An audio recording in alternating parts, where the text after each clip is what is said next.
Good morning, everyone. Really good to see so many of you online with us again today. I'm Maxine Fakara, PraxisAuril CEO, and it's my pleasure to welcome you to the latest in our series of SHEDTalks, where we talk candidly with influential individuals from within the knowledge exchange ecosystem. And we're all really looking forward to hearing from Graeme today. Before we get started, a few housekeeping points. So we've got a large group dialing in today. So we'll keep the bandwidth under control by not having your video and sound on. Of course, the whole point of the session is that you ask questions of our guest speaker, and so we'll be using the chat feature to log those. You should see that functionality at the bottom of your Zoom screen. So I'll be keeping track of all your questions alongside Sean. So just send questions in as you think of them, and you don't need to wait to be asked, and we'll do our best to queue you up appropriately. Please do remember to note your full name and organisation when you ask a question, especially if your Zoom account is a personal one and has a really random name. If you do have any difficulties with anything on the call, then you can use the private chat function to contact the meeting host. Just to remind you too that we're recording this session and it will be made available after the event to PraxisAuril members. Okay, so let's get started. It's my pleasure now to introduce Sean Fielding, PraxisAuril Chair and Director of Innovation, Impact and Business at the University of Exeter, and who can now add expert SHEDTalk host to his long list of accomplishments as PraxisAuril Chair. Over to you in the Southwest, Sean. Thank you very much, Maxine, and welcome to the PraxisAuril SHEDTalk, so called because it does involve a talk, and it also happens, at least some of it, in a shed, in my garden shed on the South Devon coast. So if you hear seagulls and rain, the two dominant features of the South Devon coast, that's entirely normal, and don't adjust your sets. The aim of this series was to try to create an opportunity for the knowledge exchange community to hear from influential figures at a time when we can't get out so much, at least not as much as we used to. And today I'm delighted to welcome to the shed Professor Graeme Reid. Graeme is a mechanical engineer, which probably means that he spends most of his time taking things apart and trying to work out how they work. He's also chair of Science and Research Policy at University College London, a member of the Council of Research England, chair of the Campaign for Science and Engineering, which I know he's particularly proud of, and a trustee of the Association of Medical Research Charities. Most of his career has been spent at the interface between science and government, and he's had stints at the Business Department, the Cabinet Office, and the Treasury before moving to UCL. Over the recent periods, he's been a specialist advisor to the House of Lords Science and Technology Committee during their Brexit discussions, and also talking about industrial strategy, and co-author with Adrian Smith on the review of alternative research funding schemes post-Brexit. He's also led research and innovation policy reviews for the Scottish Funding Council and recently the Welsh Government. We've always found that Graeme somehow always manages to find a fresh view on our world, and I think can always help us join the dots to discover what's really going on behind the veil of government. So I hope we'll learn something unexpected from his shed talk today. So Graeme, welcome very much to the shed. Sean, thank you such a lot. It's great to be with everyone today. I wish I could have been in Exeter, and I'm saving that trip up for another time. But the advantage of this environment is that I can be, I was at a meeting in Glasgow yesterday evening. I'm in Exeter sort of this morning, and I'm in Swansea this afternoon. So there's a sort of benefit to this. Well, it's great to have you. I'm very pleased you've been able to spend time on that busy schedule in our shed. So Graeme, just to kick off on that topic, really, we've been, when we were last together physically, which was in February, we had everything buttoned up. We knew exactly what was going to be going on with the future research and innovation environment in the UK. PraxisAuril have got its plans all organised, and now everything's changed.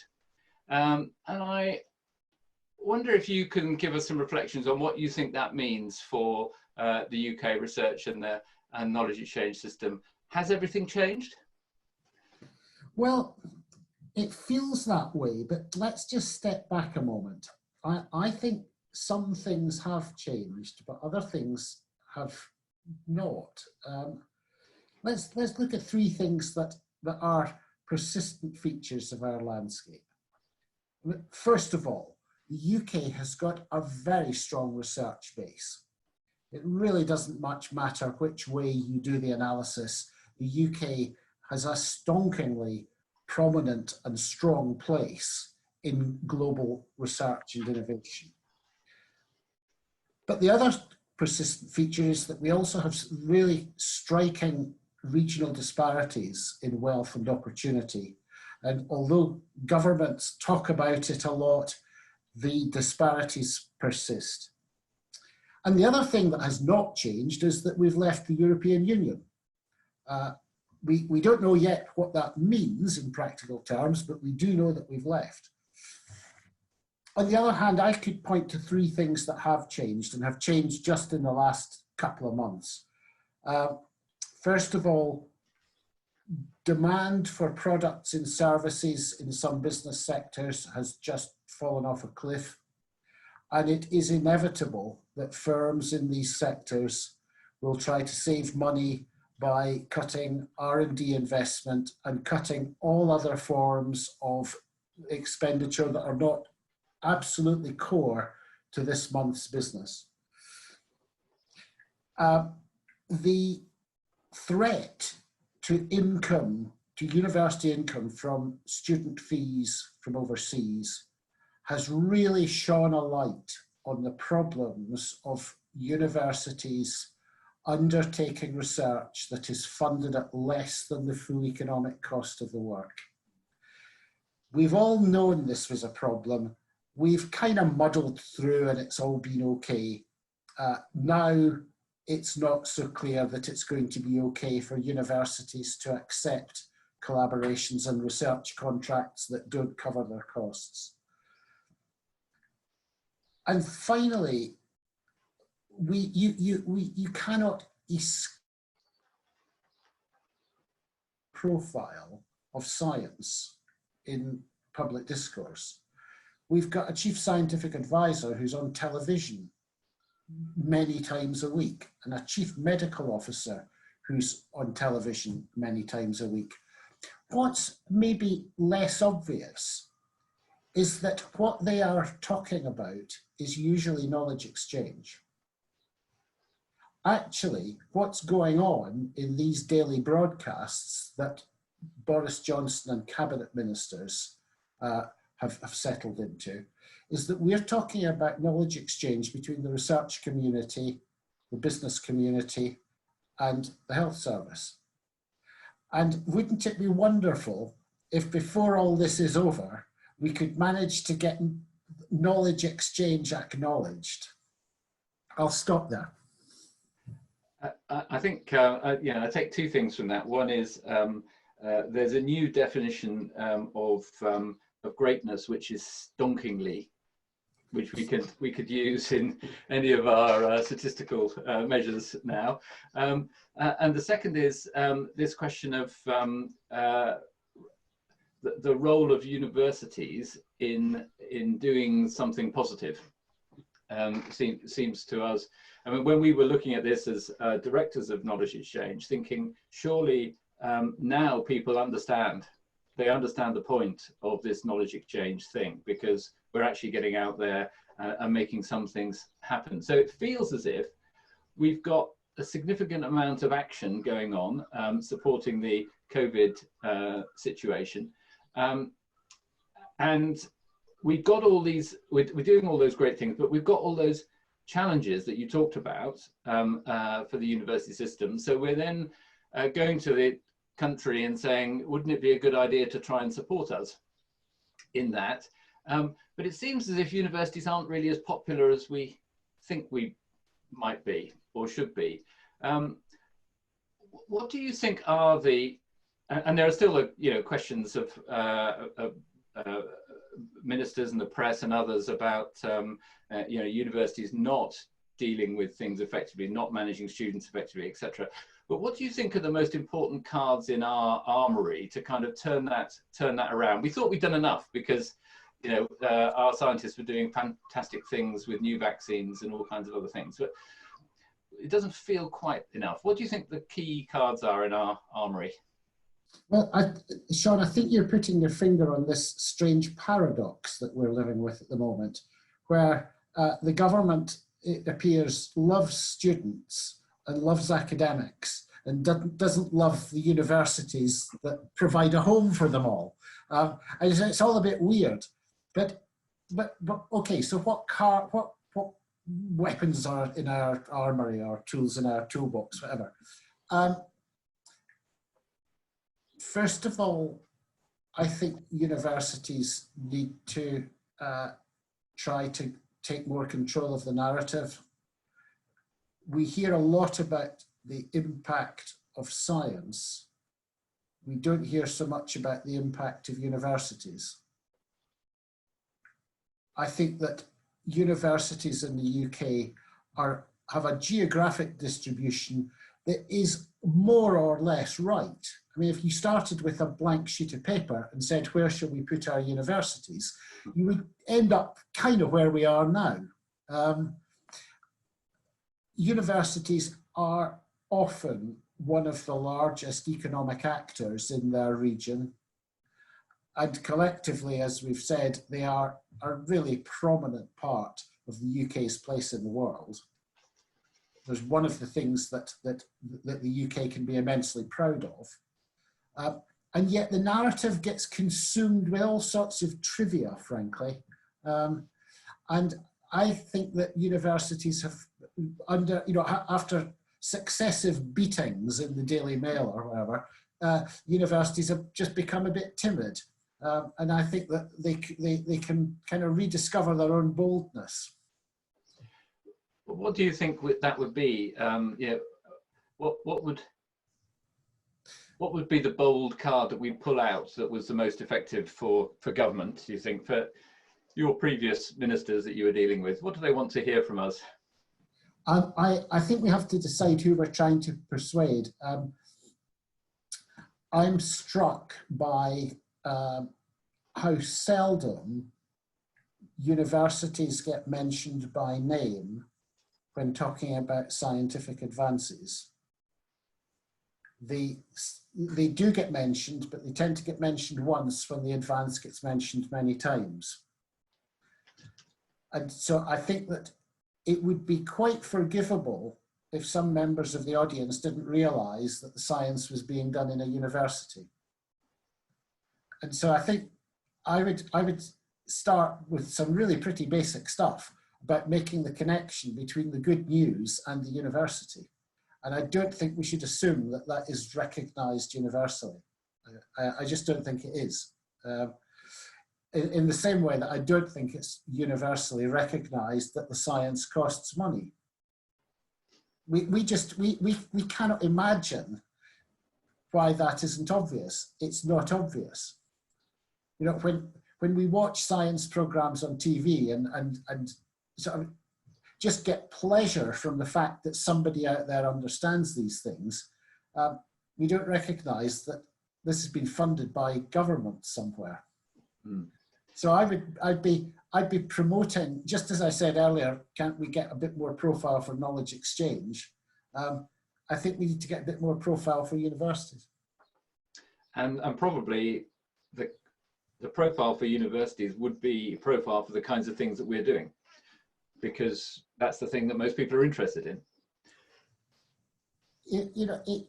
If you take Exeter as an example, just think of Exeter's contribution to environmental science, both directly and by being a close neighbour of the Met Office and so on. You know, it's not just what happens inside the university. It's the university is bigger than just the stuff it does within its own walls. Yeah, absolutely.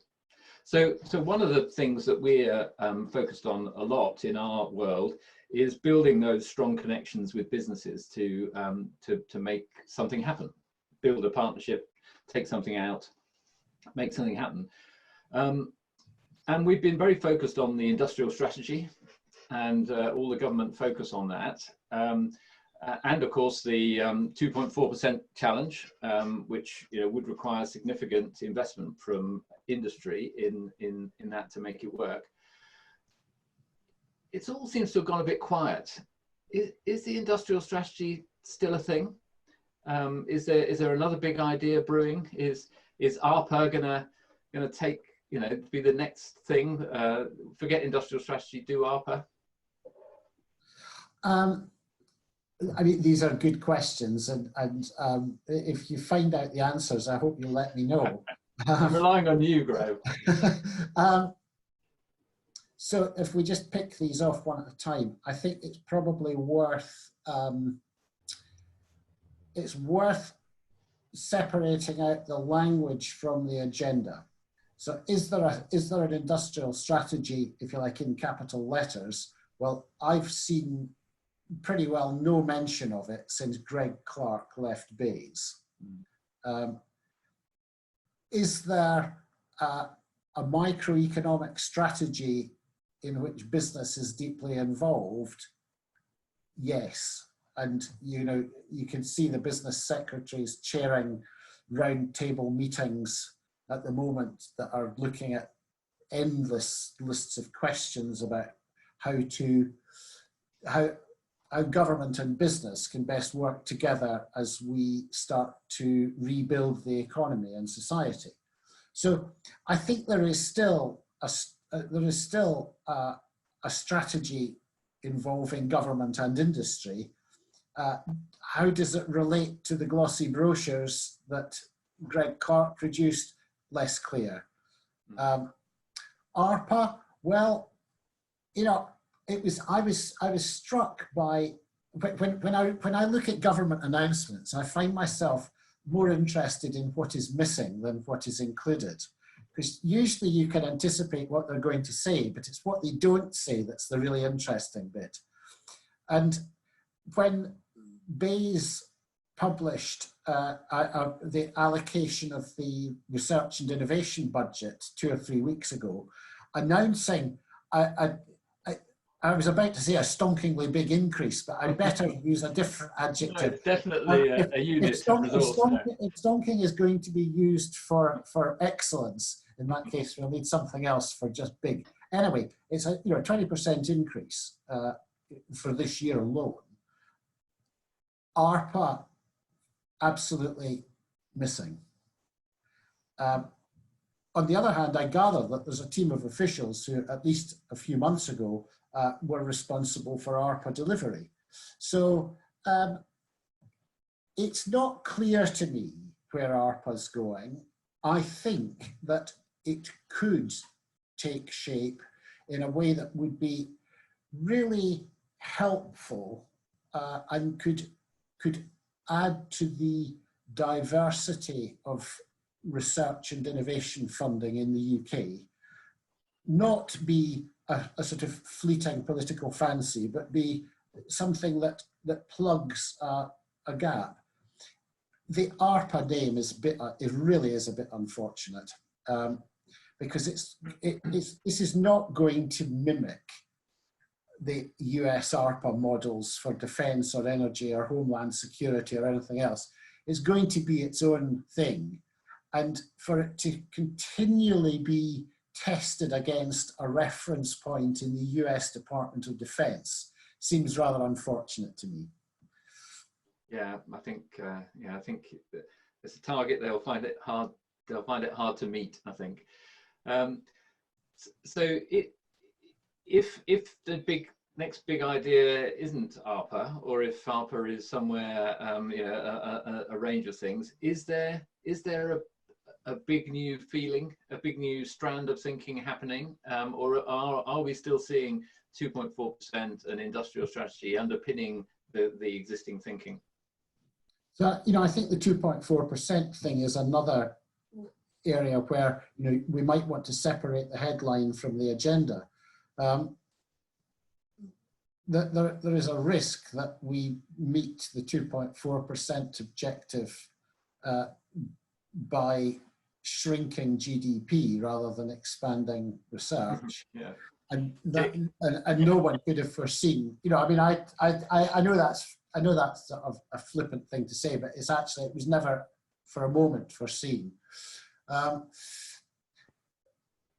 the other hand, we are, I think, at a moment of threat and opportunity when it comes to increasing overall investment in R&D in the UK. The government plainly are still committed to higher levels of R&D investment and are actually running again, they're running a little bit ahead of the levels of public expenditure that you would need to move towards the 2.4% commitment. They're actually spending a bit more than you would need. Business investment, which is the really big bit of this, business investment is going through a period of great turbulence. Businesses have reduced investment in order to conserve cash during this ghastly pandemic. When they resume R&D investment, which may not be that far off, it wouldn't be surprising if some companies took the opportunity to reassess what they do research on and where they do the research. Now, one of the things we know that attracts so much business R&D to the UK is that we have very strong universities. And businesses come from all over the world to do research in partnership with universities and to hire PhD graduates from universities and do all the other things to do with universities. Can we cash in on that? We've got strong public sector budgets, strong research community, strong KE community. Can we put it all together and really reach out and grab a bigger share? Or is somebody else going to grab part of our share? Because it's going to be one or the other. It's not just going to sit the same as it was. So I've heard you talk before about you know, inward investment as being a driver for us, and that we should be looking hard at doing exactly what you just said, bringing opportunities to us. What thoughts do you have of the opportunity that Brexit creates for us? And you know, you did your report with Adrian about how to structure our response, but how do you think the knowledge exchange community particularly should be trying to engage with this global picture in a moment, a post-Brexit moment? I mean, one of the things that when Adrian and I did that report, we looked at the sources of foreign direct investment in R&D. Where, you know, what does foreign mean? And I guess I was not surprised to find that the largest home country was the United States, because I just think about corporations that do R&D in the UK, and I think of Microsoft and Google and IBM and Ford and so on, an awful lot of US names. So I wasn't surprised that if you look back 10 years ago, it was the largest source, and if you look more recently, it was the largest source. What surprised me was how little came from the EU. And it was how little came 10 years ago and how little came more recently.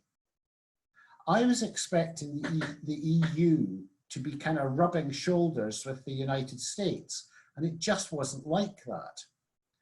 And what's more, over the last 10 years, foreign direct investment from EU headquartered companies had grown from memory about 30%. You know, really good growth over a decade, but 30%.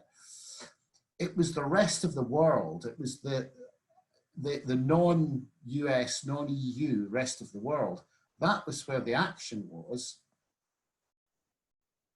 Foreign direct investment from the EU had grown by 30% over a decade, but from the rest of the world, it had grown by over 300%. It was 10 times the growth, overtaking the EU and rapidly catching up with US levels. And that just caught me by surprise. You know, we sort of checked and rechecked the data because we just hadn't quite seen that one coming.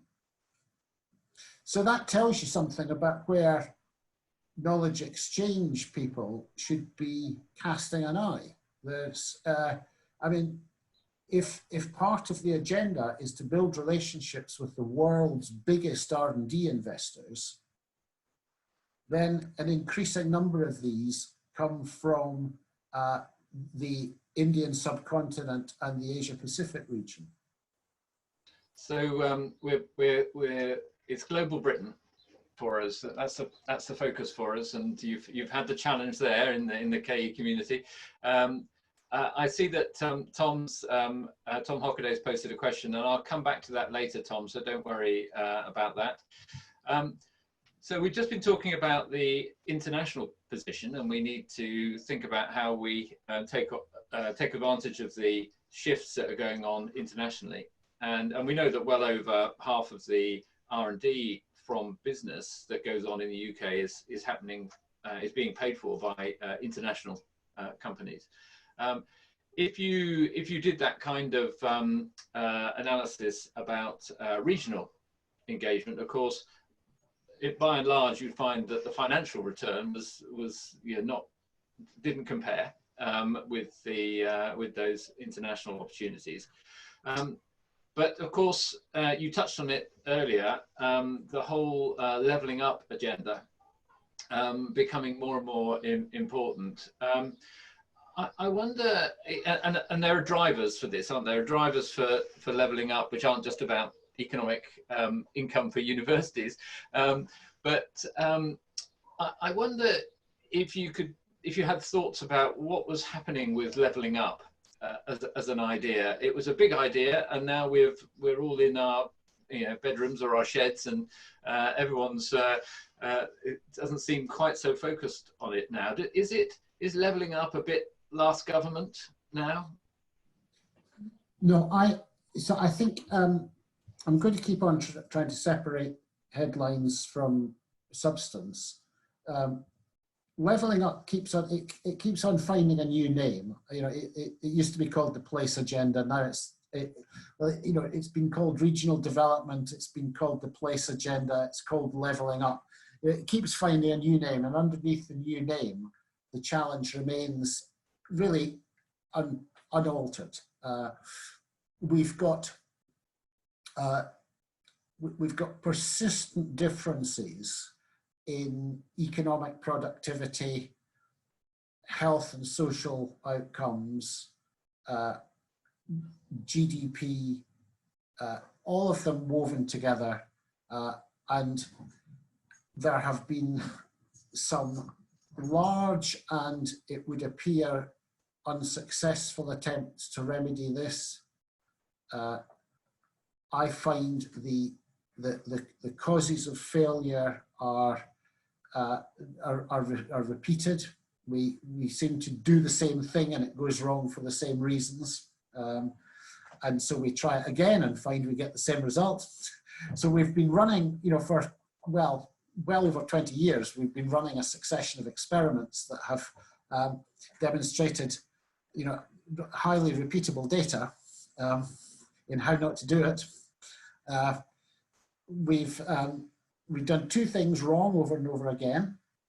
First of all, we've not given an initiative long enough to deliver results, and that would point to the regional development agencies as a prominent example of that, but it's not the only one. We create an initiative and then 5 or 10 years later say, oh, but we've still got regional disparities. It's obviously not working. And so we'll tear it all up and then we'll put something in place that is pretty similar, but just different enough to disrupt people's careers and to require entirely fresh justifications for the same expenditure. And then off we go down another cycle that's destined to reach the same point. The other thing that's done to a greater or lesser extent is that the place agenda and the levelling up agenda is treated in government, in central government, as something that government does to people. We're going to sit in Westminster and we're going to do levelling up to you, and you should be grateful. I'm being a bit flippant.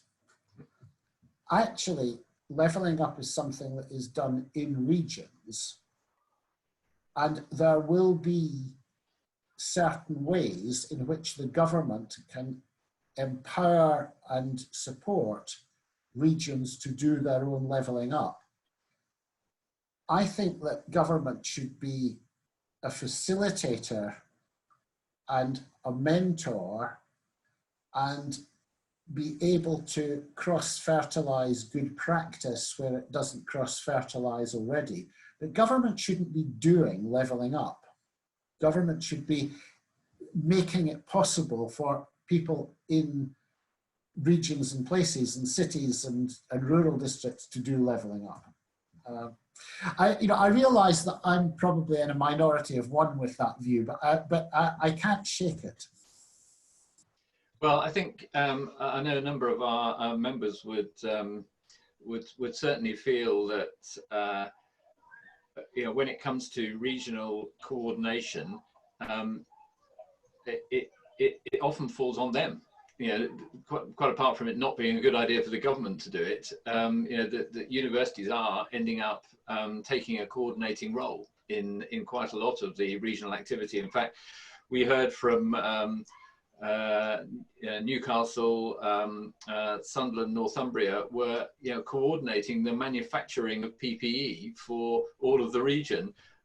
They had some small facilities themselves, but ended up coordinating everybody else because no one was in the position to do that. And Case published a report earlier this year called The Power of Place, where they had been running workshops around the country and looking at examples of what worked and what didn't. And one of the themes that came through from that report was the importance of civic engagement. It's not always fashionable to imagine that city government and town government has a big role to play, but they are the conveners in their parts of the country. And there were some quite interesting observations in the Case report about how parts of the country that had strong civic engagement often had stronger research and innovation contributions to levelling up. And some of these were places that I was aware of already. I mean, I had seen it going on in Glasgow, and I'd seen it going on in Manchester. I hadn't immediately thought of Durham, but they were pointing to Durham and Net Park and so on as examples of something that was really working, often on a different political cycle to the Westminster one, which can be, that can be helpful to have not everything working to the same political cycle. So there was a sort of ring of common sense about all that if you're going to do levelling up, in that case, we need to be turning more to people that are already working in regions, and that's going to mean universities, and it's going to mean civic authorities and business organisations in the place that you're trying to empower. Yeah, and I think, well, Amanda Silver-Ratnam from York has just put in a question about our role in the regions, and I think you've probably answered that. A stronger, I think you're seeing a potential for a stronger, almost more structural connection between universities and and those bodies regionally. Certainly, we are seeing it in the southwest, where the university is coordinating all of the innovation activity on behalf of the LEPs and the local authorities, because there isn't anyone else to do that. Yeah. If we sorry. take, we just take York as an example. I mean, I was lucky enough to go to York University a few months ago, and you just talking to people at the university, you very quickly got built up a sort of catalogue of deep relationships between the university and whole business sectors I mean, not just in York, but in that whole part of England. I mean, the food industry is a sort of obvious one, but it was by no means the only one. You could see that there was a sort of symbiosis going on between the university and business. It wasn't that the university was providing services to business. There was a far, far richer relationship than that. And that's what I've seen in other parts of the country as well. Yeah, and I think that relationship is the piece that's often missed, and it's often described as services.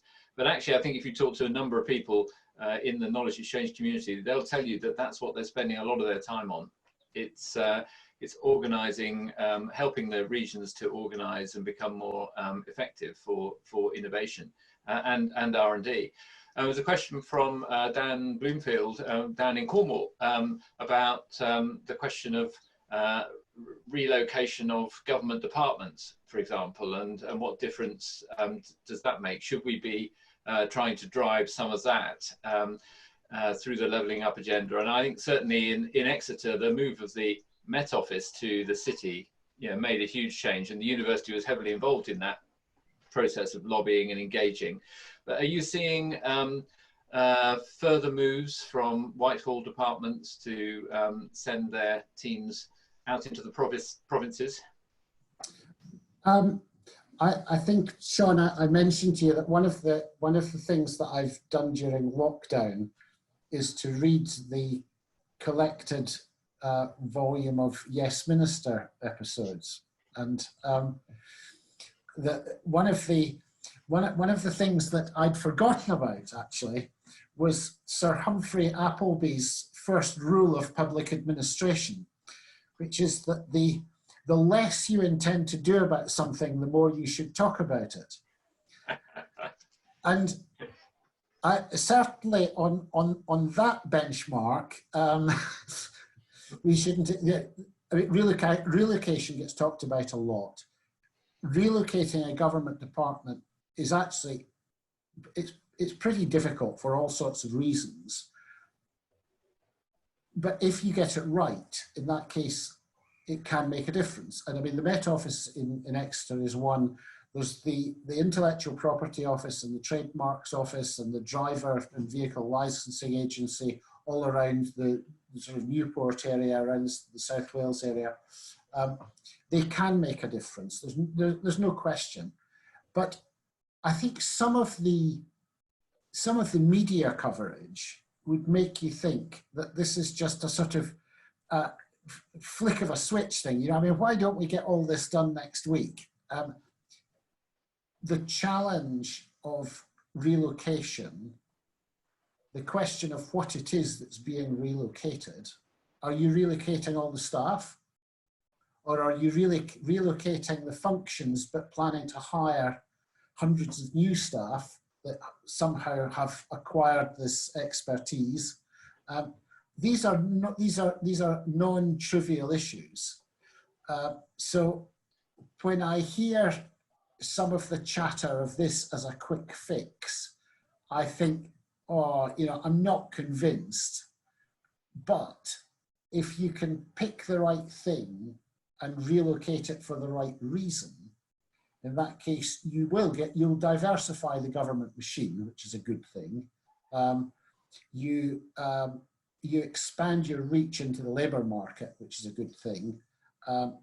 So there are lots of ways in which it can work. It's just not quite as straightforward as some of the media coverage would give you to believe.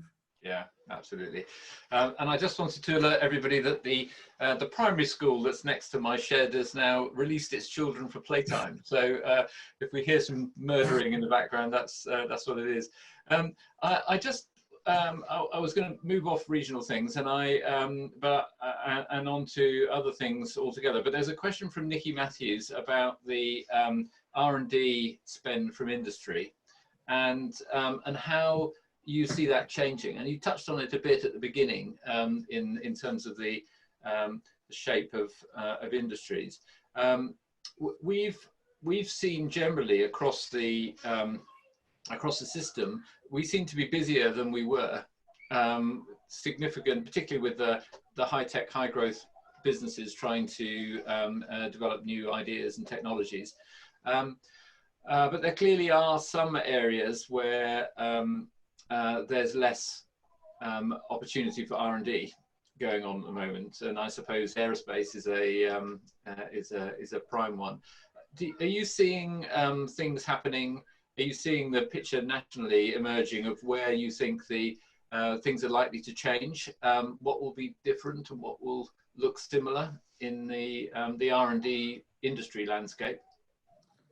I think it's too early to say, actually.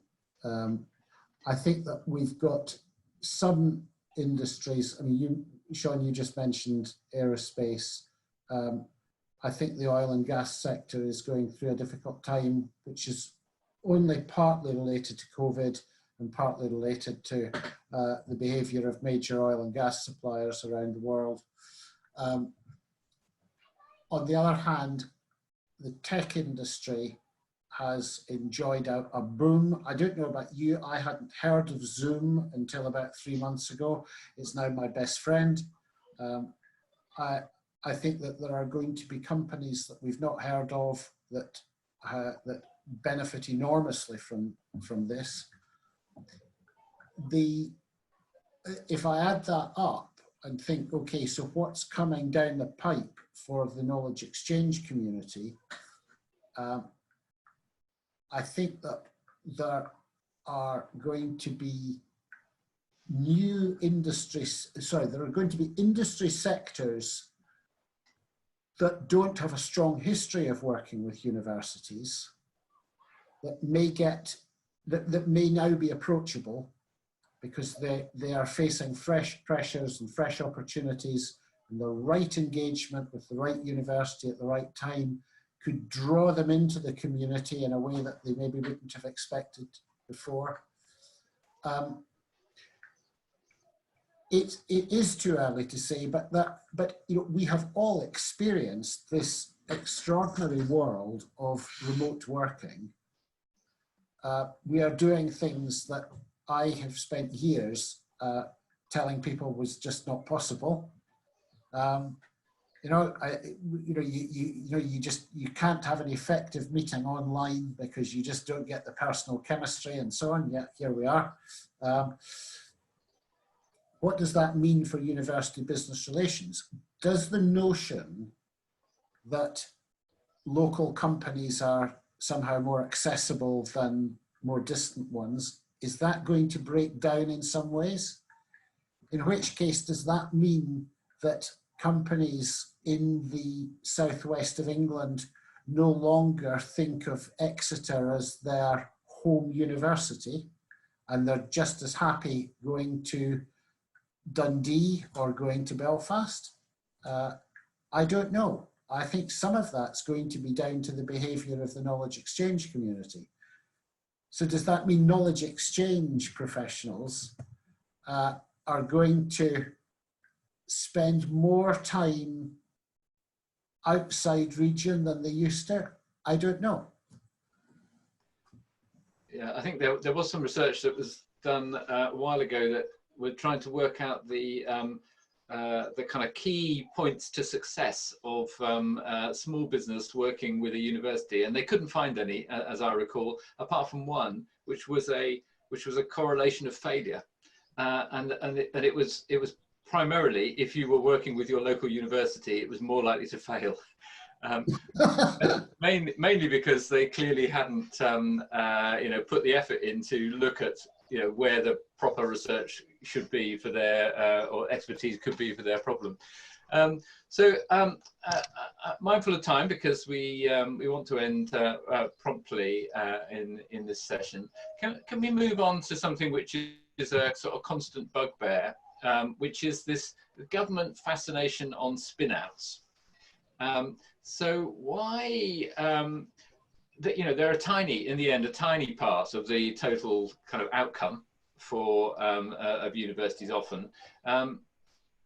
But why do you think government is so fixated on it? And is that going to go away ever? Are we ever going to get to a more sophisticated understanding in government, do you think?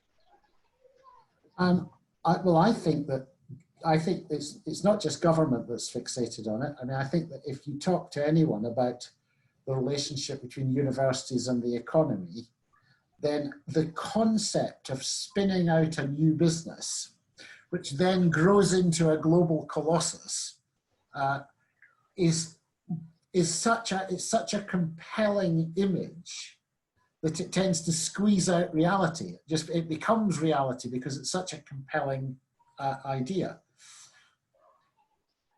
It's actually up to the knowledge exchange community to provide rival images, if you like, rival ideas. The spin-out company is the knowledge exchange equivalent of the mad scientist. It's that thing that you can kind of draw the cartoon, and therefore it sticks. Now, I think the mad scientist has been displaced with a more nuanced understanding of what scientists do. And there is progress towards the uncertainty that is embedded in science. We get our weather forecasts with statistical probabilities of rain. Instead of being told it's going to be wet, it's going to be dry. We're told it's 70% chance of being wet, or whatever it is. So you can see progress being made on science. And I guess the challenge I'd pass back is, what is the knowledge exchange version of that progress that takes you away from the caricature of a spin-out company into something... Oh, you've come back, that's good. We lost your sound for a second. Okay, I'm just saying, what's the knowledge exchange equivalent of progressing away from the caricature of a spin-out company into a more nuanced understanding? Because it's not, I'll make a little prediction. It won't be government that changes its behavior spontaneously. It'll be the knowledge exchange community that comes up with a more compelling image of knowledge exchange. That's a great challenge for us, isn't it? And I heard you say once that people previously thought of knowledge exchange as the exhaust gas of research. And I wonder, just developing that thought further, do you think that perception is changing? Do you think people are focusing more on the outcome rather than an input at the moment? I don't think it was me that used the exhaust gas analogy. I have heard it, but I'm pretty sure it wasn't mine. Are people understanding this better? I think not, but they are more ripe than ever for that understanding. And I think coronavirus has helped a great deal here by putting on primetime television most days of the week a knowledge exchange story. What's missing is that it's not called knowledge exchange. But a year ago, I would have said, oh, we've got a mountain to climb here. I now think that we are quite a long way up the mountain, but we've not reached that summit that, at which point it all becomes clear. I think that we've got to find ways of adding the knowledge exchange bit to the narrative, but I can't think of a I can't think of a time when the political and public communities were more ready to receive that. So it's probably a good moment to come back to Tom Hockaday's question, which was about, you know, we can spend an awful lot of time navel gazing, talking to ourselves about how good we are, or how difficult it is doing our job and those sorts of things. Who else do you think we should be talking to now? How there's, as you say, there's an opportunity. We brought things, you know, there's a confluence of events that's brought this together. Where's the influence going to be in shaping opinion on this now? Who should we be engaging with? Well, I mean, I do think the knowledge exchange community, first of all, I think it's good at talking to itself, and don't let's take anything away from that. I'm not saying that it should stop talking to itself. Who else should it talk to? Well, I think inevitably some of this comes through the media, but we're in an age where the media does not mean national newspapers and broadcast television. The media is a much more diverse system than that. This is about telling stories. It's about narrative. We've got an enormously rich stock of knowledge exchange successes and some entertaining failures. Don't throw away the failures, because they can be great value. We've got this marvelous stock of material. I'm not at all convinced that we tell people about it in nice, engaging stories that are easy to get to buy into, and just add that little layer to the science story that's saying that actually, in order for this to deliver its impact, there's been a knowledge exchange activity as well. So we're not starting from scratch. We're actually starting, first of all, with this great stock of material. And I'm being really serious about holding on to the failures, because if it's interesting, it's worth using. We've got the stock of material. We've got a public that is attuned to the impact of science in a way that it seldom is. So it just needs a nudge over the line. But I think that I don't see knowledge exchange communicators performing at the level of our best science communicators. Yeah, that's an interesting analogy, isn't it? And it's good to know that the Knowledge Exchange Awards are happening next week. So we'll have a new stock of great ideas and projects that people have been working on that we can really start shouting about. So you'd be amazed to hear, Graeme, that we're nearly out of time. I can see the clock on your wall, you see, so I'm following the time quite clearly. Everybody else is counting down too. So I just wanted to end with a couple of questions about people thinking about the world of research and knowledge exchange at the moment, and thinking about going into that world. So if you're an academic setting out in your career, or you're someone on the professional side thinking about working in this area, what would you say to them now? Is this going to be a useful area to be in? Are there new skills they're going to need as part of their armoury to be successful in this world? I mean, first of all, I can, under any version of the future, I can only see growth for knowledge exchange. It doesn't really matter whether the economy goes boom or goes bust or goes somewhere in between. I can't imagine anything but growth. I don't know if that means growth in the number of knowledge exchange professionals, but I certainly think it means growth in the size and profile of the domain. For people coming into it, I guess the thought I'd offer is that at the moment it feels as if you have to sort of cross a Rubicon in order to move from the academic to the knowledge exchange world, you're sort of crossing a boundary line into a parallel community. And I wonder if there is more room to allow people to participate in knowledge exchange activities without making a career change. So that more people that exist as hybrid academic KE, or indeed administrator KE, rather than it being a sort of binary position. And I know that I'm being unfair to colleagues because I know that there are plenty of opportunities that already exist for that. I guess it's the scale and profile of these opportunities that I'm pointing to. Yes, I think we are going to see many more of those, and just the effect of impact, is now driving more academics to become a bit more like us, and for us to be working more closely with them. So I think we can see all of that happening.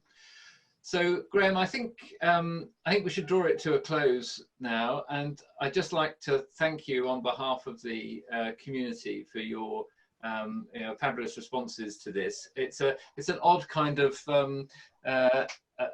situation where you can't quite see the audience, and so it's great that you keep up your energy for us all, and as usual you've given us some brilliant responses, but I just wanted to thank you in the normal way before I hand over to Maxine to just to say some final points. So thank you very much, Graeme. Well, and thank you for inviting me. It's been, as you might have been able to spot, I've thoroughly enjoyed it. Thank you both.